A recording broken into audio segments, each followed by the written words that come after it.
I'm going to go ahead and get started. We left off on termination rights. So this is letter G on page 8.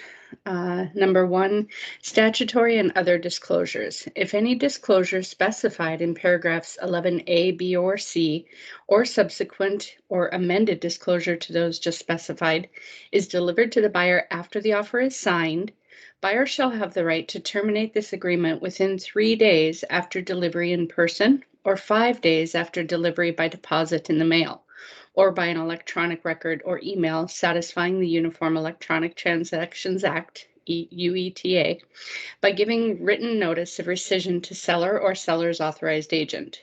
If buyer does not rescind within this time period, buyer has been deemed to have approved the disclosure and shall not have the right to cancel.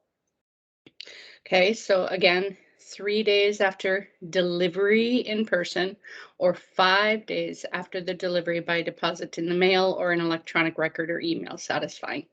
So in other words, you have a receipt saying that you did send that email. So if the buyer does not rescind within this time period, buyer has been deemed to have approved the disclosure and shall not have the right to cancel. Okay, so that's the statutory and other disclosures. So that SSD.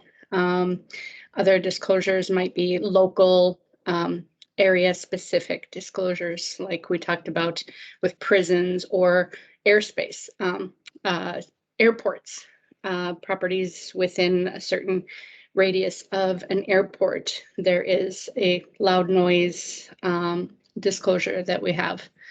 So even the fire hardening disclosure, that one plays into effect. So as soon as the buyer gets that one, they want to check with their insurance agent and make sure that the property is going to be insurable. And if not, they're going to have to find a different insurance agent. So taking care of all of that within 5 days. All right, defensible space compliance. If by the time specified in paragraph 11F, buyer does not agree to the terms regarding defensible space compliance delivered by seller, again, it's capitalized so we know it has a specific meaning down at the bottom, as indicated by mutual signatures on the FHDS, fire hardening disclosure statement, then seller, after first delivering a notice to buyer to perform, may cancel this agreement. Remember in the beginning, I said that I believe we're going to see a lot more NBPs and NSPs.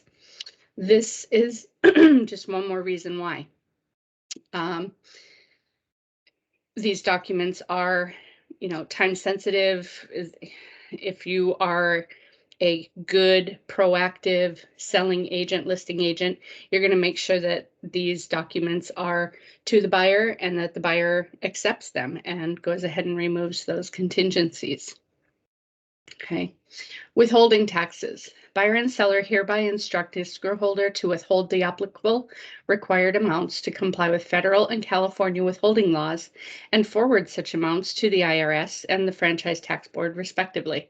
However, no federal withholding is required if, prior to the close of escrow, seller delivers to buyer and escrow holder a fully completed affidavit called the AS, sufficient to avoid withholding pursuant to federal withholding law, FERPTA, or to a qualified substitute, usually a title company or independent escrow company, a fully completed affidavit, also the form AS, sufficient to avoid withholding pursuant to federal withholding law, and the qualified substitute delivers to buyer and escrow holder an affidavit signed under penalty of perjury, the form QS, that the qualified substitute has received the fully completed seller's affidavit and the seller states that no federal withholding is required, or to the buyer, other documentation satisfying the requirements under the IRS Code 1445. No withholding is required under California law if, prior to close of escrow, escrow holder has received sufficient documentation from the seller that no withholding is required and buyer has been informed by the escrow holder. Okay, so this is especially important if you're dealing with out-of-country buyers. The tax board is going to go ahead and make sure that those taxes, that funds are available to pay those taxes. So you got to be very careful with this. Um, and escrow usually handles this and will let you know if there are any issues, but you definitely want to just be aware of this. Okay. Letter I, Megan's Law database disclosure. Megan's Law, of course, is that law about sex offenders that have to register. And so this website is where the buyers should be going. And, every single property that I've ever sold, I went on that website with them to make sure that they did it, because you want to make sure that they are informed, right? That's part of our job. We are real estate advisors. So making sure that they know, are there any registered sex offenders in the neighborhood? And if so, where are they? And better, again, it's better to have that knowledge than not have the knowledge and have that sneak up on them at some point in the future. Okay. Let's see. Ralph is saying that he can't get in. I think he's trying the wrong link.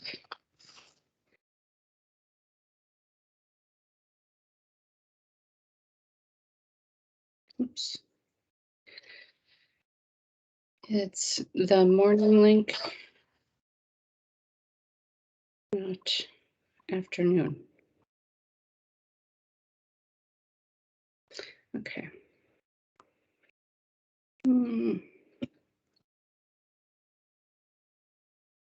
All right. Let's go back to yeah, so we'll skip reading that one. I'm sure you all know about Megan's Law and that this is the website. So just wanted to call it out that it is still in that, it's still in the contract. And let's go to, okay, so this one, notice regarding gas and hazardous liquid transmission pipelines. Of course, these pipelines are underground, so it's not like, there isn't usually a big sign saying, liquid, hazardous liquids pipeline or anything like that. So again, there's a website. This has the maps of where where these pipelines are, and then the seller can actually, or the buyer can go in and see those. What happened there? Can actually see those maps and see where they are in relation to this property. So they put in an address and it shows them exactly where those utility and other pipelines are laid under the ground. Okay, condominiums and plan development disclosures. These are obviously going into HOAs, and so you're dealing with the CC&Rs, the HOA questionnaires, and so forth.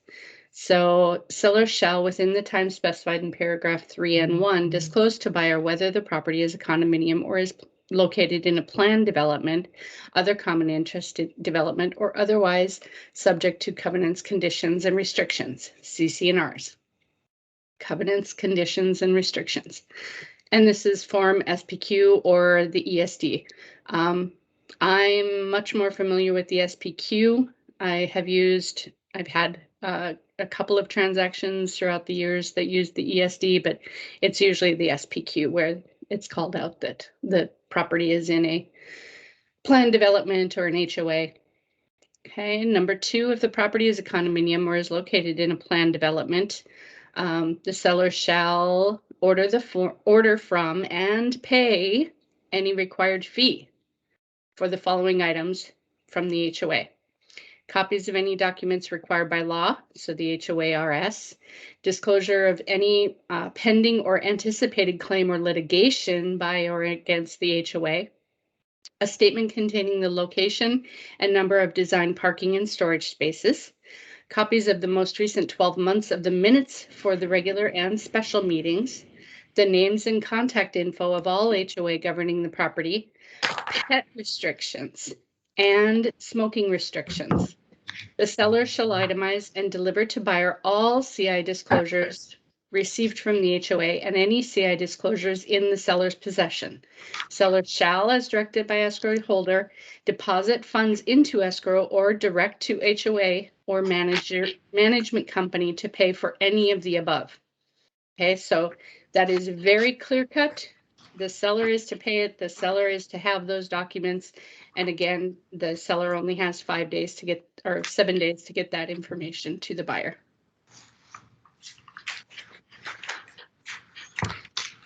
Okay, natural and environmental hazards.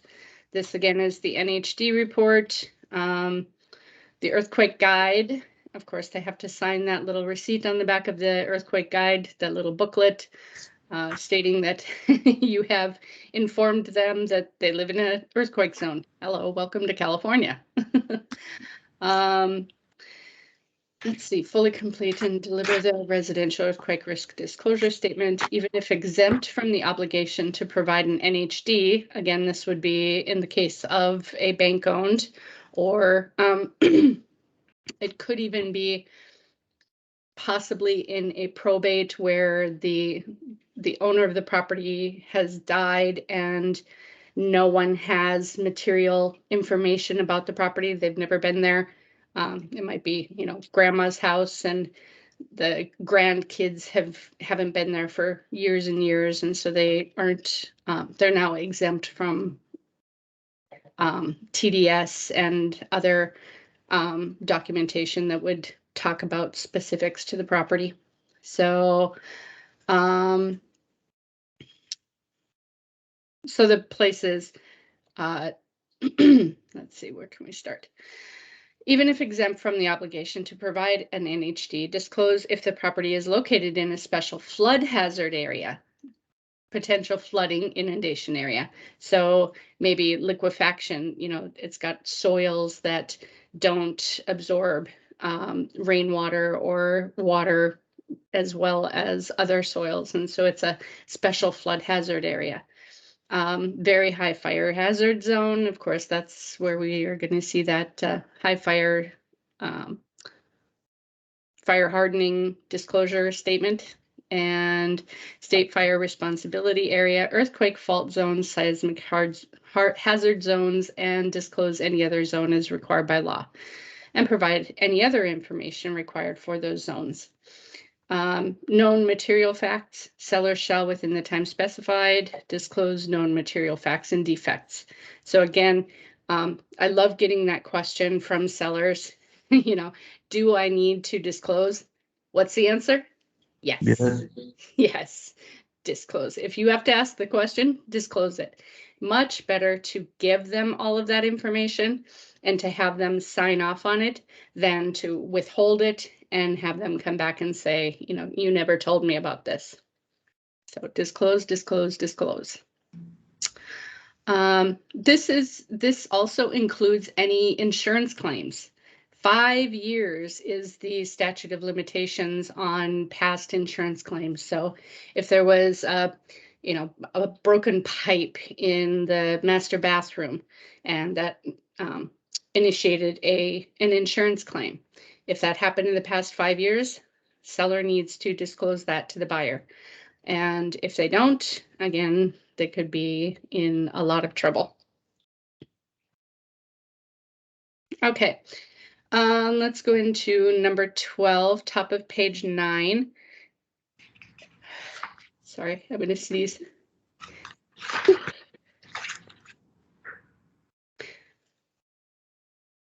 It's right there. Okay, let's have you guys read for a while. My letter 12, number 12, letter A. Ralph, you want to go ahead and read that?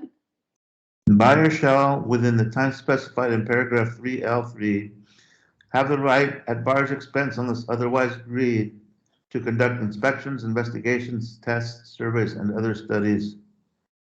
Buyer's investigations. Yes. And again, otherwise agreed is capitalized. So we remember that that has a specific definition to the RPA. And this means that the seller has to make the property available to the buyers.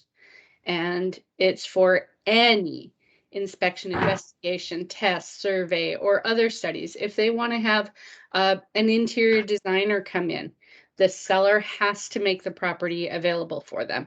So there aren't, gone will be the days where the seller can say, it's just not feasible for you to be in the property. You've done your inspections, let's just close, and then you can bring in your contractors or designers or whatever. Those days are gone.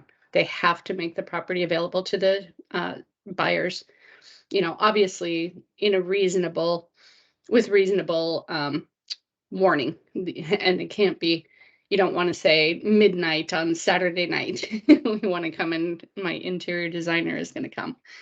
You're going to be you're going to use your head and yeah. Anyway, letter B. Johan, you want to read this? Sure. Buyer investigations include but are not limited to 1. Inspection regarding any physical attributes of the property or items connected to the property, such as a general home inspection. B. An inspection for lead-based paint and other lead-based paint hazard. C. An inspection specifically for wood destroying pests and organisms. Any inspection for wood destroying pests and organisms shall be prepared by a registered structural pest control company, shall cover the main building and attached structures, may cover detached structures, shall not include water tests or shower paint on upper level unless the owner of property below the shower consent, shall not include roof covering, and if the property is a unit in a condominium or other common interest subdivision, the inspection shall include only the separate interests and any exclusive use area being transferred, and shall not include common areas, and shall include a pest control report showing the findings of the company, which shall be separated into sections for evident infestation or infections, section 1,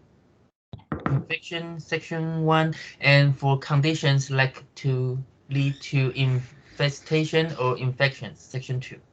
Right. So this is talking about the termites, right? Did you know that close to 100% of California homes have termites? Yeah.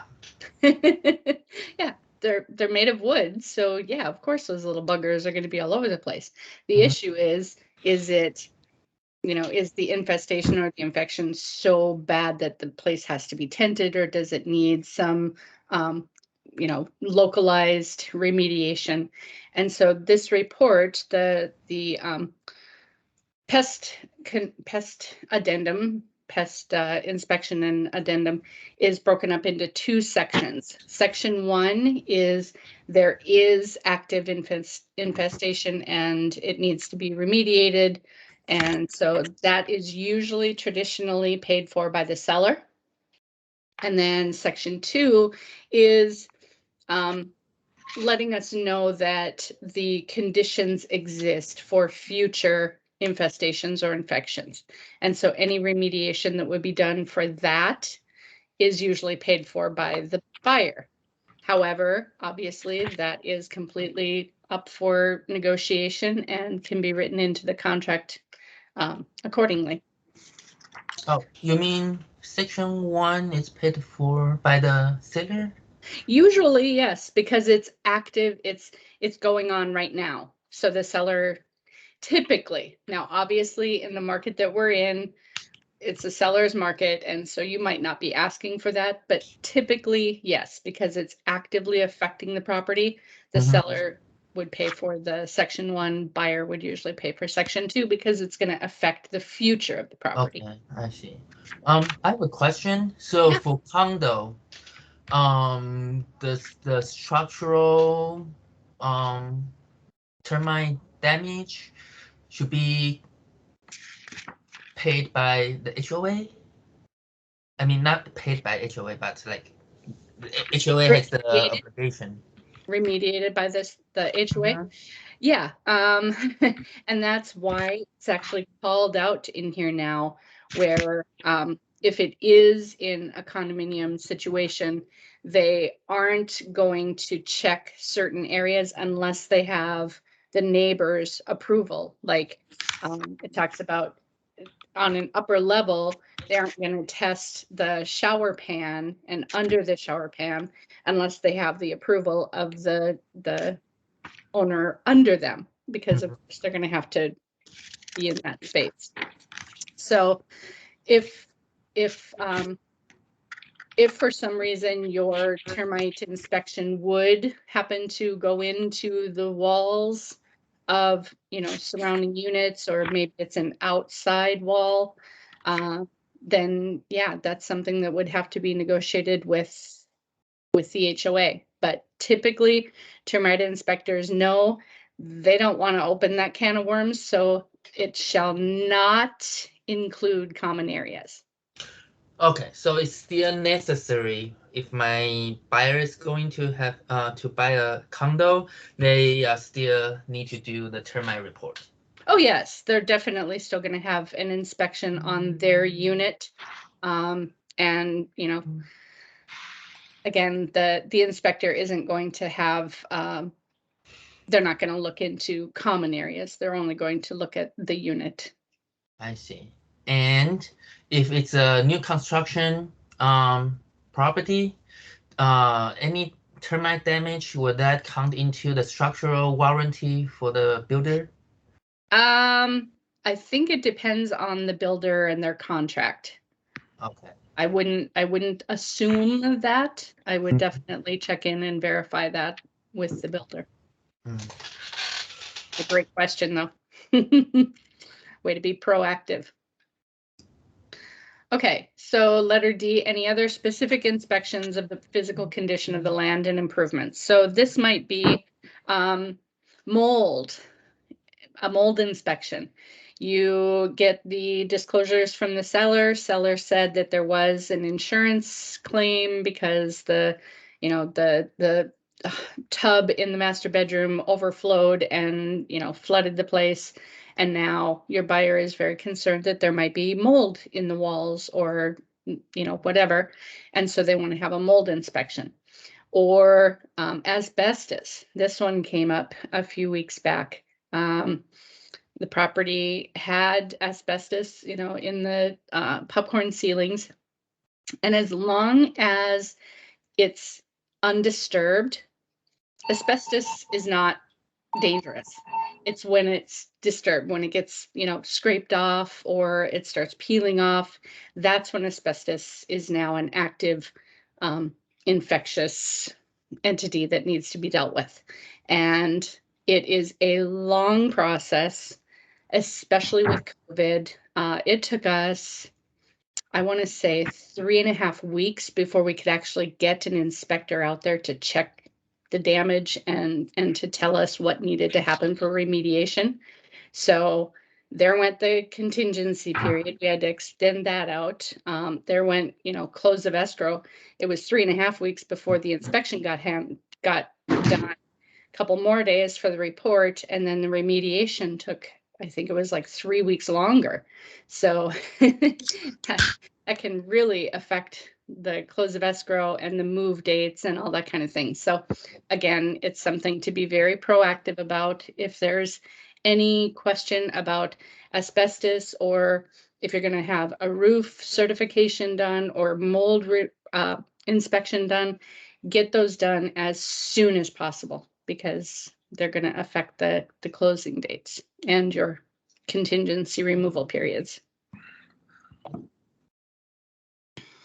Okay, a review of reports, disclosures, or information prepared by or for the seller and delivered to the buyer pursuant to paragraphs 3, 10, 11, and 14A. So all of those are included in the buyer investigations. And so again, the buyer has the rights to all of this information. The seller can't say, well, no, we're not going to do that, or not going to allow you to have a mold remediation or a mold inspection. That goes against the contract.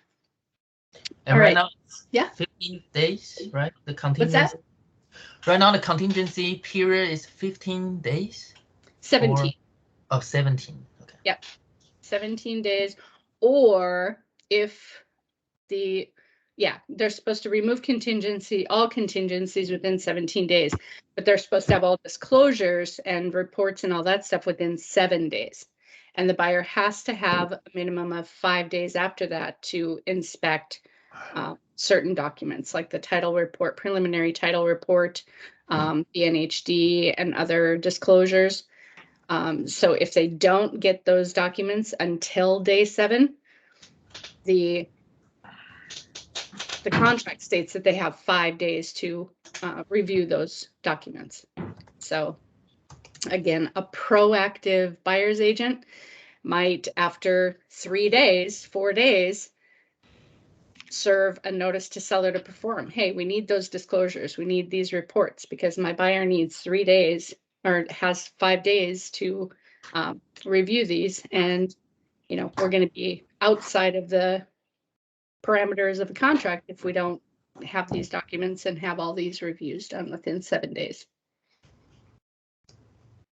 All right, letter C. Ralph, you want to read that? Without seller's prior written consent, buyer shall either make or cause to be made invasive or destructive buyer investigations, except for minimally invasive testing required to prepare a pest control report, which shall not include any holes or drilling through stucco or similar material, or inspections by any government building or zoning inspector or government employee unless required by law. Okay, so again, use common sense. The buyer has the right to have these inspections and people come in, but they can't do anything that's going to materially change the property without the seller's information or without the seller's consent. All right, letter D. Seller shall make the property available for all buyer investigations. Seller is not obligated to move any existing personal property. Seller shall have the water, gas, electricity, and all operable pilot lights on for the buyer's inspections and through the date possession is delivered to the buyer. Buyer shall, by the time specified in paragraph 3L3, complete buyer investigations and satisfy themselves as to the condition of the property, and either remove the contingency or cancel this agreement, and by the time specified paragraph 3L3 or 3 days after receipt of any investigation report, whichever is later, again, 3 days for most of the documents, 5 days for preliminary title and one other, the NHD. Seller at no cost complete copies of all such reports obtained by the buyer, which obligation shall survive the termination of this agreement. This delivery of investigation reports shall not include any appraisal except an appraisal received in connection with an FHA or VA loan. So very, very specific. And an appraisal that's done for an FHA or VA loan is now attached to the property. An appraisal that's done for conventional financing is attached to the loan. So that confuses some people, but I want you to understand that if an FHA or VA loan appraisal is done and for whatever reason the buyers cancel, that appraisal goes with that property. If it's conventional, they're going to have a new appraisal. And of course, there's a lifetime, there's a life limit on that loan. So I think it's 30 days. I'd have to check to be sure, but just know that that's a point of clarification between FHA and VA and traditional financing. Which means that if it's my client, it's a VA loan, Mhm. I need to give the appraisal report to the seller, and then he can give it to other buyer. If they decide to take another VA loan, it can be very tough, especially in this market, to get FHA or VA loans, those offers accepted, because they are a little more challenging to work with. There are certain things that the seller does have to do that they might not be too crazy about doing. And somebody with conventional financing, it's just easier to take their offers. But yeah, you would share that. Actually, it's with the loan. So anytime an appraiser would go in, if they're doing another VA loan appraisal, they'll see, oh, this one already has an active appraisal, and they'll just use that report instead of going out and appraising the property again, because it's in the computer system.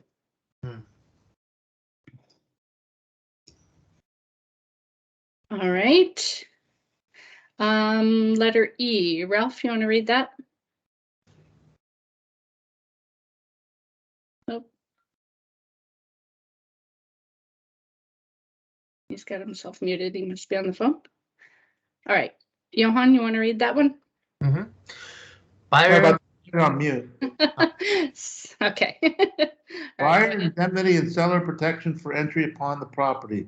Buyer shall keep the property free and clear of liens, claims, demands, damages, and costs. Buyer shall carry or buyer shall require anyone acting on buyer's behalf to carry policies of liability, workers' comp, and other applicable insurance, defending and protecting seller from liability for any issues to persons or property occurring during the buyer investigations or worked on the property at buyer's direction prior to the close of escrow. Seller is advised that certain protections may be afforded seller by recording a notice of non-responsibility, CAR form NR, for buyer investigations, work done on the property at buyer's direction. Buyer's obligation under this paragraph shall survive the termination of this agreement.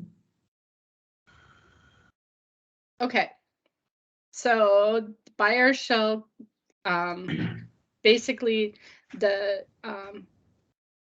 buyer has the obligation of keeping the property free and clear of liens during the course of escrow, which means they're not going to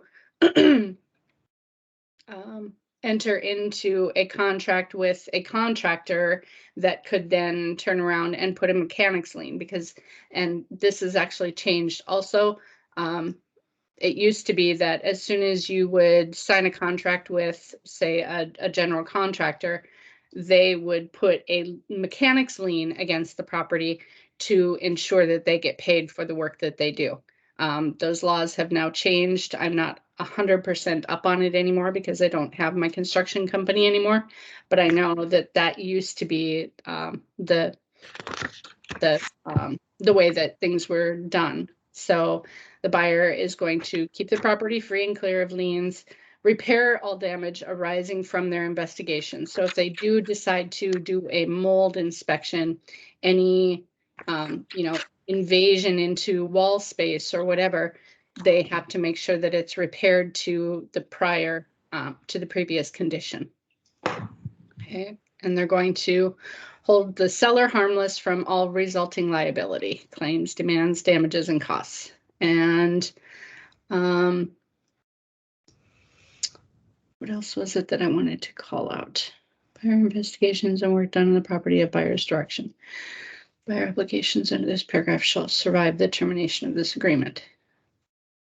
Yeah, so by that they mean that if they were to cancel this contract, those obligations still exist. Obviously, they're still not allowed to get a lien placed against the property, or have any type of contractors come in and do any make any kind of changes or cause damage to the property. Okay, title investing. Yes, so here we're going to get a little refresher on the vesting, which is how they're going to take title to the property. So let's go ahead and read this. Johan, you want to read letter A, please? Buyers shall, within the time specified in paragraph 3 and 1, be provided a current preliminary report by the person responsible for paying for the title report in paragraph 3Q8. If buyer is responsible for paying, buyer shall act diligently and in good faith to obtain such preliminary report within the time specified. The preliminary report is only an offer by the title insurer to issue a policy of title insurance and may not contain every item affecting title. The company providing the preliminary report shall, prior to issuing a preliminary report, conduct a search of the general index for all sellers except banks or other institutional lenders selling properties they acquired through foreclosure, REOs, corporations, and government entities. Okay. Any questions on that? It's basically just saying that they will get the title report, preliminary title report, and But it doesn't include banks and lenders? Definitely. Yes. Yeah, this is one that the bank can't be exempt on a preliminary title report. Oh. Because the title report is an official document, and so that's, it's held by the county, and so no bank can say, it's not like with the TDS or the SPQ where you have to be in the property to answer the questions. The title report is a public record. So, Okay. yeah.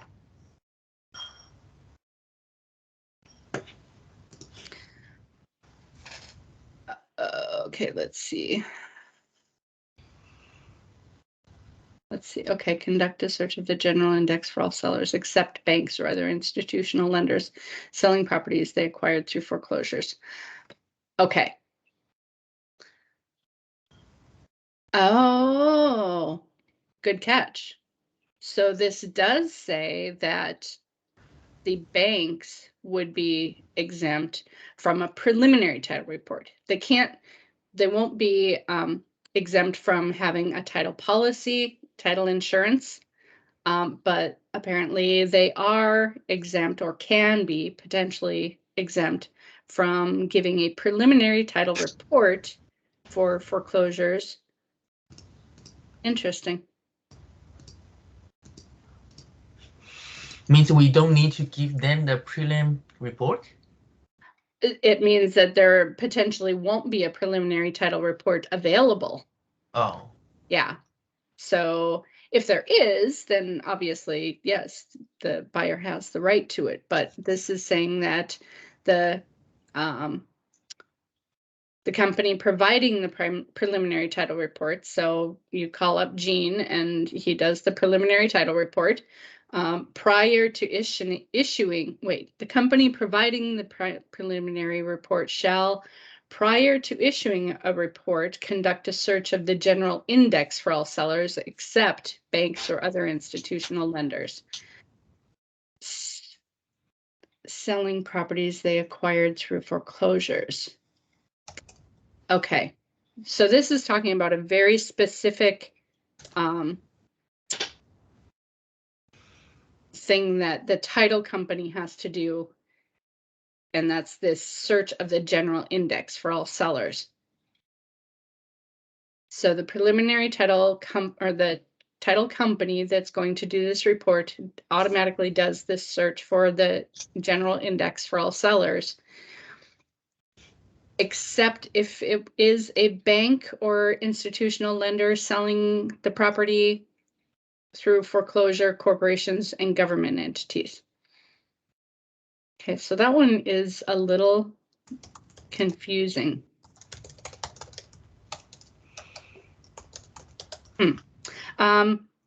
You know what? I have the handy dandy 200-page guide for this. So let's take a look at this. 13A.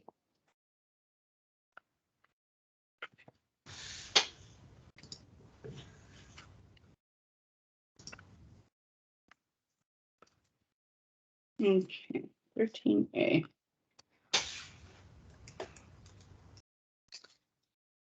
All right.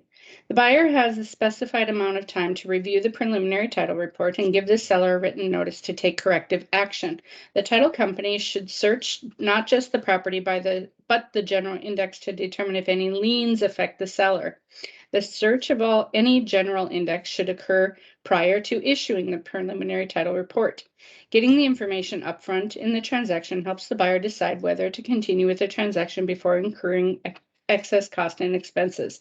In order to aid the ability of the title company to perform a general index search early in the transaction, the seller will have to provide specific information to the title company at the commencement of the transaction.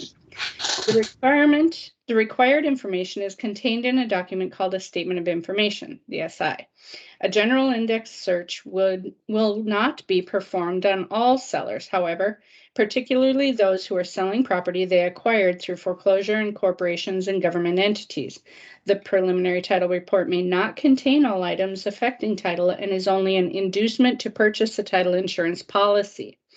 In the event an item of record is not disclosed in the preliminary title report and the title policy is issued, the title company is liable only for the face amount of the policy.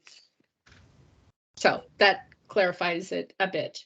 And that's exactly why we have the buyers get that title insurance policy, because if there are any issues, they don't want to be on the hook for it. It's going to be the title company that's on the hook for it. That's why we buy insurance.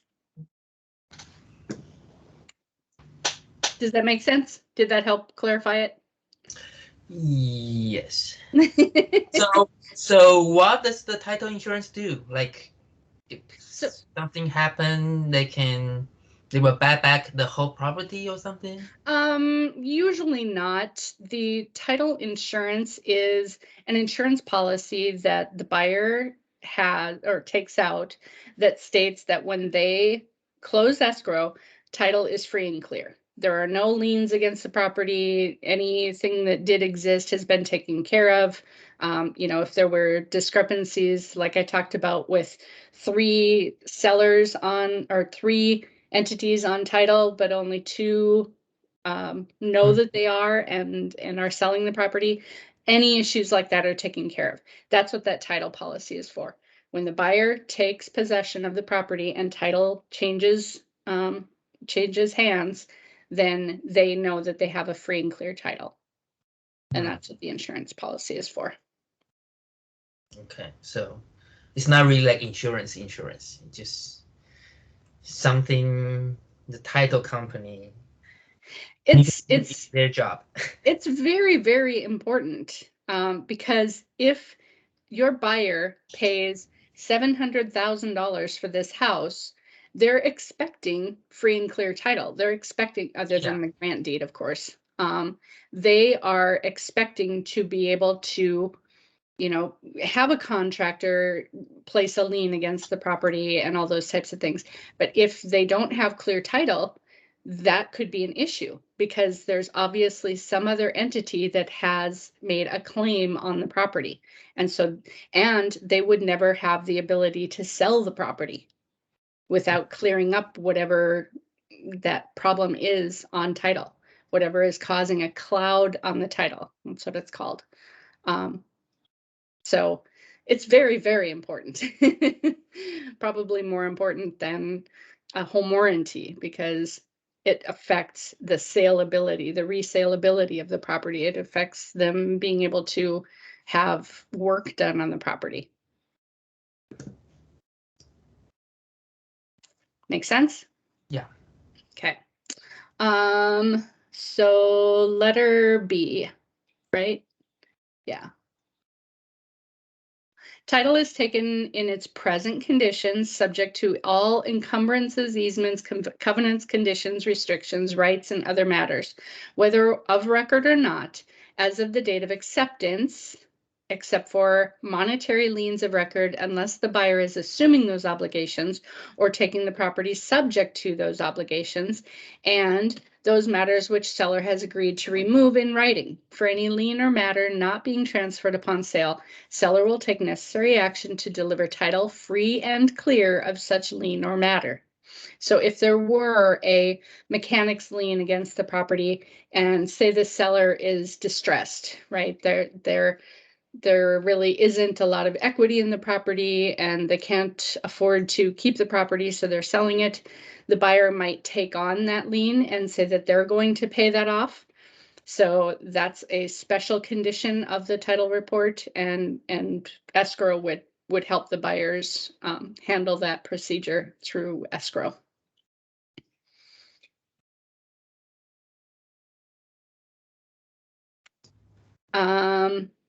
Okay, seller shall within 7 days after request give escrow holder necessary information to clear title. Seller shall within the time specified in paragraph 3N1 disclose to the buyer all matters known to seller affecting the title, whether of record or not. So even if the seller, if something isn't in that preliminary title report, but the seller knows that there is maybe a mechanic's lien or some distant relative or somebody that has a claim to the property, they're going to let the buyer know about that, because they have this contractual obligation to deliver the property with a clear title, which is why there's a seller's title insurance policy and there's the buyer's insurance policy. Okay, letter E. Ralph, you want to read this?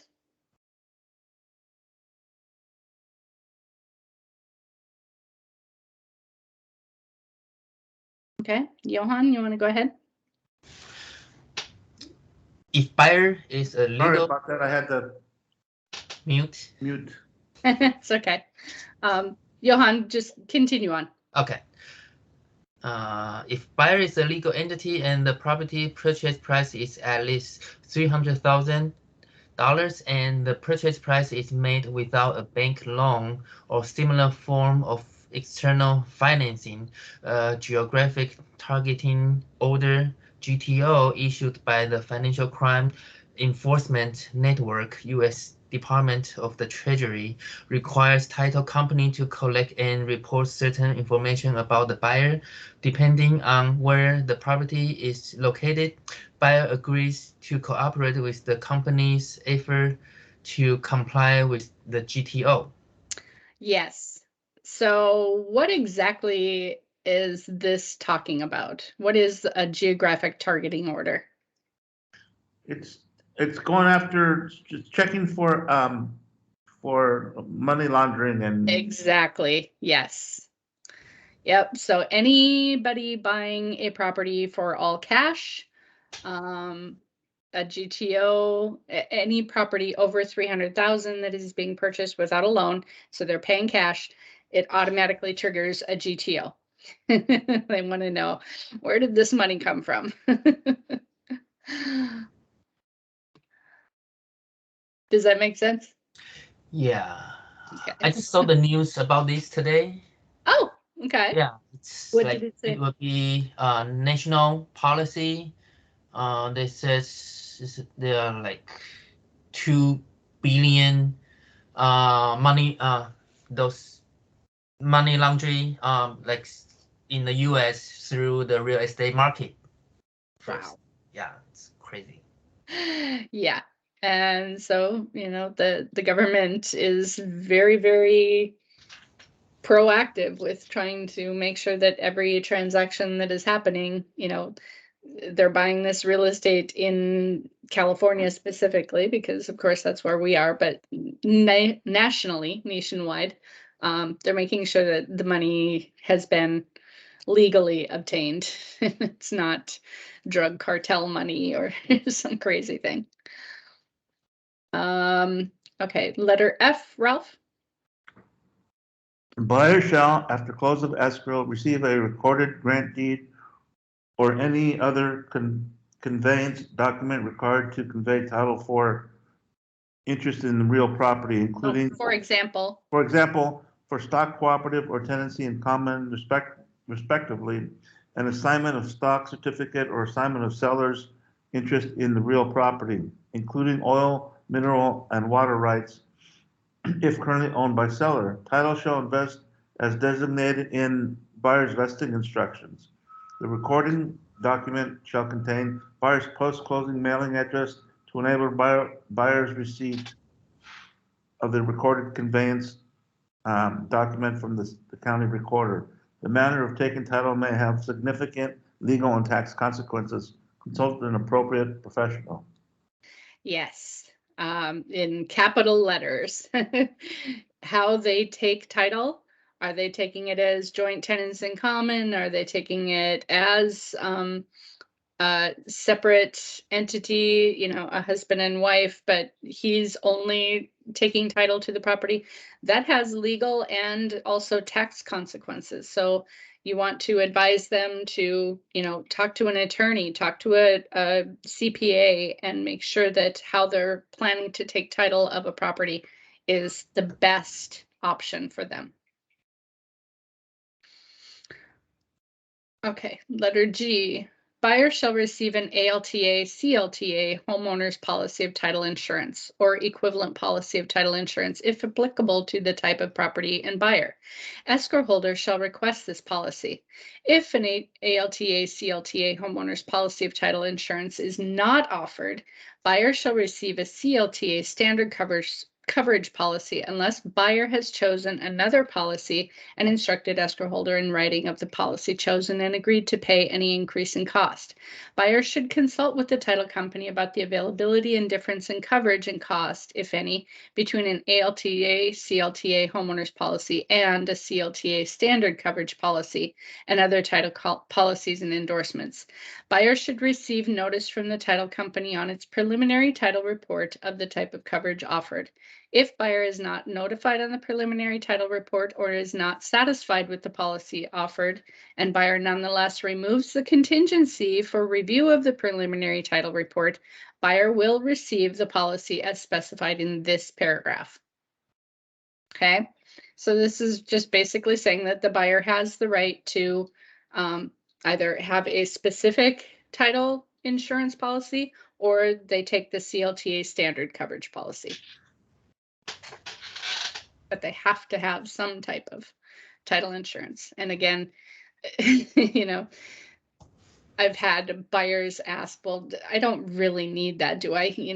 Of course the title is going to be clear. No, you really want this. This is, again, like I said, this affects the resaleability of this property. If you try and buy it without a title policy and there's an issue, there's, somebody claiming that they own the property, you're going to have to pay them off before and have them remove whatever lien it is that's on the title before you're ever going to be able to sell this property. So you do not want to, this isn't a place to skimp out.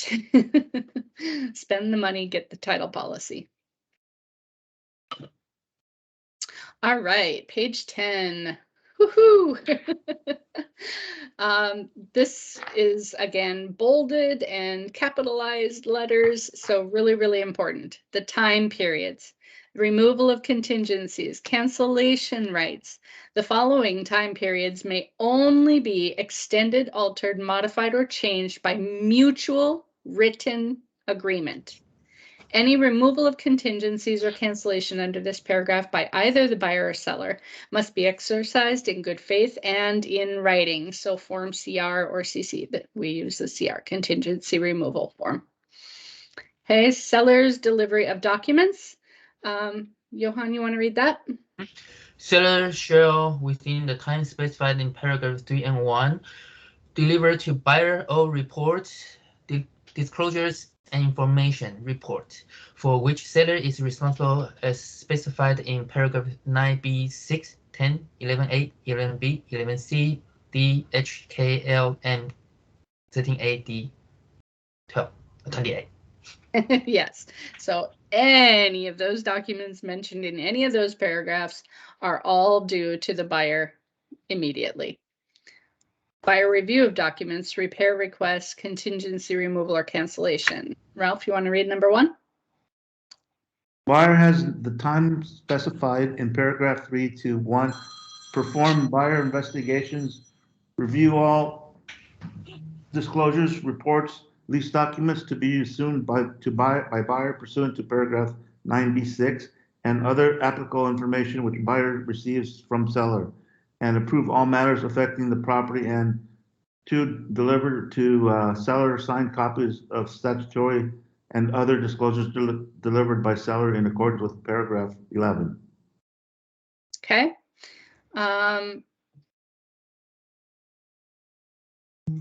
Any questions on that one?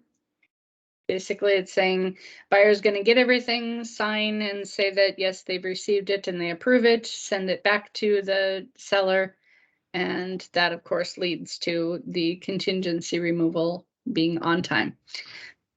Number 2, buyer may, within the time specified in paragraph 3L3, request that seller make repairs or take any other action regarding the property with the RR, request for repairs. Seller has no obligation to agree to or respond to buyer's request, the form RR, or let's see, buyer's request. If seller does not agree or does not respond, buyer is not contractually entitled to have the repairs or other requests made and may only cancel based on contingencies in this agreement. So the buyer originates a request for repair. Seller is under no obligation to respond to it, say yes, no, anything. If the buyer isn't happy with that, they have the right to cancel.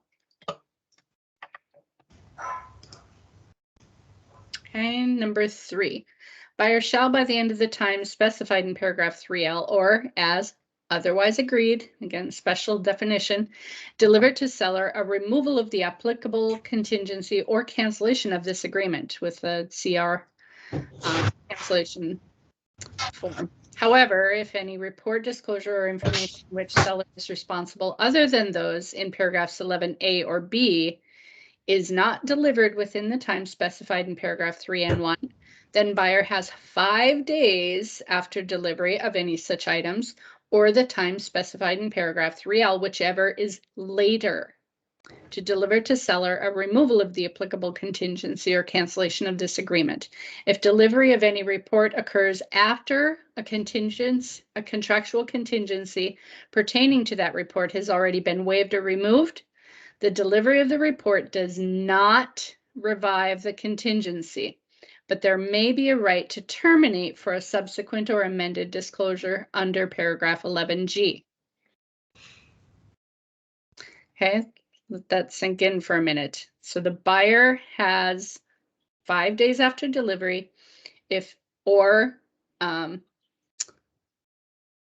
paragraph 3L, where we call out the contingency periods, whichever is later. So if they get the document and there's only 3 more days before the contingencies are supposed to be removed, they actually have the 5 days. So typically then a proactive buyer's agent is going to send over a form stating that the buyer is going to take 2 extra days to remove that contingency because they just got that report or that document or disclosure or whatever it was, just to keep everyone in compliance with the contract. Continuation of contingency. Let's get through this and then we'll call it a day. Even after the end of the time specified in paragraph 3L and before seller cancels, if at all, pursuant to paragraph 14C, buyer retains the right in writing to either remove remaining contingencies or cancel this agreement based on a remaining contingency. Once the buyer's written removal of all contingencies is delivered, again capitalized, to the seller, seller may not cancel this agreement pursuant to paragraph 14C1. So again, 14C1 is seller's right to cancel. They have certain rights to cancel, but if the buyer has removed the contingencies, the contingency continuation is not a right for the seller to cancel, as long as they've approved that continuation of the contingency. Okay? Does that make sense? Yeah. Yes. Okay. All right, we will go ahead and stop there and pick up at letter C tomorrow. Oops. Went crazy. Undo. Okay. All right. See you at 1. Yes. See you at 1 o'clock. Let me see. Stop recording.